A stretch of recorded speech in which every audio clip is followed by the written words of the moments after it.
Hello viewers, आप सबके अनुरोध पर मैं बिटमस मिक्स डिजाइन प्रोसीजर पार्ट 2 लेके आया हूँ। इस सेशन में हम लोग ये देखेंगे कि एग्रीगेट को कैसे फिक्स करें और लास्ट में हम उसकी ब्लेंडिंग कैसे करते हैं एग्रीगेट की, वो सीखेंगे।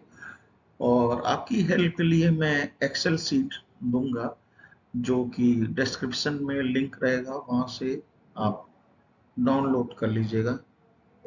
तो चलिए शुरू करते हैं। Source of aggregate. Source of aggregate actual में 3 टाइप के होते हैं। एक जो बहुत प्रचलित है प्रोसेस एग्रीगेट, जो कि क्रशर से निकाला जाता है और वो एंगुलर होता है जो क्रशर से निकालते हैं। लेकिन बस उसमें ये ध्यान रखना पड़ता है कि उसकी FII जो है 35 से कम हो। दूसरा क्या होता है मैन्युफैक्चर एग्रीगेट, जिसमें स्लैग आता है, स्टील स्लैग, कॉपर स्लैग। इसको यूज तो कर सकते हैं लेकिन मैंने यूज किया था, इसकी स्पेसिफिसिटी बहुत ज़्यादा होती है, 3 से ज़्यादा होती है। तो बिटमन कंट्रोल करने में मुश्किल होता है, डिजाइन करने में वास्तविकता में मुश्किल होता है, लेकिन अगर स्किल डिजाइनर हो तो वो डिजाइन कर सकता है। तीसरा रैप मटेरियल होता है जो कि आजकल बहुत यूज हो रहा है और रैप को यूज भी करना चाहिए। आप 30% तक रैप मटेरियल को यूज कर सकते हैं और उसकी IRC 120 की उसमें हेल्प भी ले सकते हैं। आगे मैं रैप का डिजाइन कैसे किया जाता है, रैप मटेरियल को 30% तक, इसका भी वीडियो मैं लेके आऊंगा। पहले तो मैं आपको बिटमस मिक्स की डिजाइन का कंसेप्ट समझा रहा हूँ। एग्रीगेट की प्रॉपर्टी सबसे पहले क्या है, जब आपने सोर्स डिसाइड कर लिया कि भाई मुझे यहाँ से एग्रीगेट लेना है, तो उसमें आपको एग्रीगेट की प्रॉपर्टी डिसाइड करनी पड़ेगी। जब सभी प्रॉपर्टी मिल जाए तब उसके बाद हमको आगे बढ़ना है। तो ये आपके स्क्रीन पे देखिए, ये टेबल दिखाई दे रही है। क्लीनलीनेस मतलब उसका 75 माइक्रोन पे 5% से ज़्यादा पासिंग नहीं होना चाहिए। और बिटमस में इसके लिए FII जो है 35 होता है और जो उसका एग्रीगेट इम्पैक्ट वैल्यू है वो BC के लिए 24 और DBM के लिए 27%। स्टोन पॉलिशिंग वैल्यू जो है मिनिमम 55% होना चाहिए। वाटेज ऑप्शन 2% से ज्यादा एग्रीगेट का नहीं होना चाहिए। तो एग्रीगेट की ग्रेडिंग के बारे में हम लोग चर्चा कर लेते हैं। तो एग्रीगेट की ग्रेडिंग करने के लिए सबसे अच्छा तरीका है, जो प्रचलित तरीका है, क्या क्या चीज हम लोग ले सकते हैं, क्रस्ट रॉक ले सकते हैं और अगर चाहें तो आप स्लैग भी ले सकते हैं, लेकिन मेरा स्लैग से अच्छा एक्सपीरियंस नहीं है, इसलिए मैं आपको स्लैग लेने के लिए नहीं बोल रहा हूँ। फाइन एग्रीगेट में आप क्रश सैंड, स्लैग सैंड ये ले सकते हैं, लेकिन आपको जो पीछे हमने टेबल बताया है उस टेबल में जो प्रॉपर्टी दी गई है वो जरूर मैच करनी चाहिए। अब प्रिपरेशन सिलेक्शन ऑफ एग्रीगेटिंग, उसके लिए हमको क्या करना पड़ता है कि जहाँ पे आपका प्लांट लगा हुआ है उसमें अलग अलग 2 तरीके हैं। एक अलग अलग उसमें से स्टॉक पाइल, वहां से आप अलग अलग फ्रैक्शन का आप एग्रीगेट सैंपल ले लीजिए। सैंपल लेने के लिए टॉप में, बीच में और बॉटम 3 जगह से आपको सैंपल लेना है और कम से कम 3 सैंपल लेना है। अगर आप BC की डिजाइन कर रहे हैं तो हम लोग BC की बात करते हैं, तो 12 mm, 6 mm और डस्ट, ये आपको 3 सैंपल लेना है। ये बात जरूर ध्यान रखिएगा कि जो सैंपल है वो पूरा ड्राई होना चाहिए।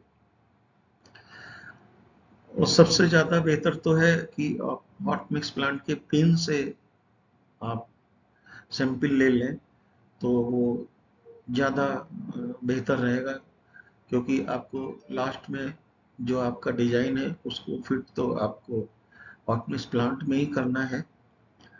फिर जब आप अलग अलग सैंपल ले लेंगे तो उन सभी का कोर्स और फाइन एग्रीगेट की आपको बल्क डेंसिटी और एपरेंट डेंसिटी आपको निकालनी पड़ेगी। और फिर आप सभी जो सैंपल लिया हुआ है आपका, उसकी, मैं यहाँ पे बीसी की बात कर रहा हूँ, तो उसी सभी सीप से उसको इंडिविजुअल सीव कर लेंगे। मैं लास्ट में आपको एक एक्सेल सीट दूंगा, वो उसको डाउनलोड करना बिल्कुल मत भूलिएगा। तो ये देखिए, मैंने एक डीबीएम बीसी का एक ये टेबल IRC 111 2009 से लिया है। तो जनरली क्या है कि बीसी जो है, अभी आजकल 40 mm की बीसी यूज होती है, तो यानी ग्रेड 2।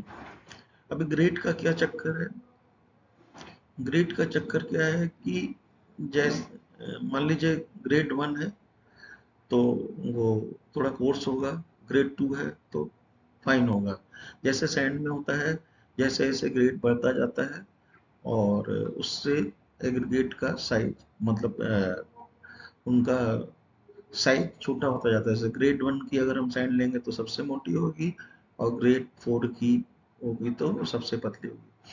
तो इसी तरह आपको ग्रेड याद रखने के लिए बहुत अच्छा तरीका है कि अगर पहला ग्रेड होगा तो हमेशा कोर्स होगा, डीबीएम है तो 37.5 होता है, बीसी है तो 19 mm नॉमिनल साइज होता है। तो हम यहाँ पे BC2 की बात कर रहे हैं, 13.2 mm उसका नॉमिनल साइज है। अभी एक्चुअल में नॉमिनल साइज का मतलब क्या है, एक संक्षेप भाषा में समझ लेते हैं कि नॉमिनल साइज एग्रीगेट जो होता है वो ब्लेंड करके बनाया जाता है। जो इंडिविजुअल साइज के एग्रीगेट हो उनको फ्रैक्शन में मिला के आप जो परसेंटेज फिक्स हो उससे जो एग्रीगेट का एक सैंपल तैयार होता है वो नॉमिनल साइज होता है। तो ये हमने देखिए आपको दिखाया है स्क्रीन पे, एग्रीगेट की अलग अलग ये हमने ब्लेंडिंग की हुई है। सी हमने लिया है 19, 13.2, 9.5, 4.75, 2.36, 1.18, 600, 300 और 150 और 75 माइक्रोन। तो सबसे पहले क्या करना है कि जो आपका एग्रीगेट है उसको सभी को इंडिविजुअल इस सीप से आपको पास कर लेना है। जैसे कि 12 mm की सीप से इसको पास कर लिया, फिर 6 mm की सीप से सारे को हमने पास कर लिया, फिर डस्ट है फिर उसको सबको हमने पास कर लिया, फिर लाइम है फिलर मटेरियल, उसको भी हमने ये सारी सीप से इंडिविजुअल में हमने पास कर लिया। जब हमने इसको सब में पास कर लिया उसके बाद जो क्या है, अब इसको हमको ब्लेंडिंग करना है।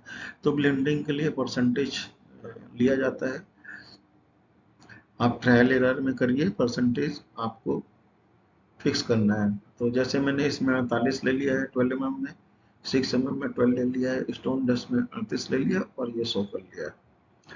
तो हमारे जो स्पेसिफिकेशन है ये तो दिया हुआ है, देखिए बीसी का आपको सभी सीप के हिसाब से। हम उसको क्या करते हैं, उसका मिड लिमिट निकाल लेते हैं। तो ब्लेंडिंग हमको ऐसा करना है कि ये मिड लिमिट के एकदम आसपास आए, ये हमको जरूर ध्यान रखना है। तो जैसे देखिए इसका मिड लिमिट 100 है, यहाँ पे 100 आ रहा है, 95 है तो यहाँ पर 98 आ रहा है। ये चीजें आपको ध्यान में रखना है। उसके बाद उसका आप ग्राफ बना लीजिए। ग्राफ अगर देखने में अच्छा है तो इसका मतलब आपका सब कुछ सही आ रहा है। ये देखिए हमने इसका ग्राफ बनाया है, ये ग्राफ जो है बहुत खूबसूरत लग रहा है। अंत में मैंने आपको एक एक्सेल शीट दिया है, आप उसको डाउनलोड करके आप उसके हिसाब से काम कर लीजिएगा। कुछ भी अगर प्रॉब्लम हो तो मुझे इनबॉक्स में जाके पूछ सकते हैं। Thank you for watching my video.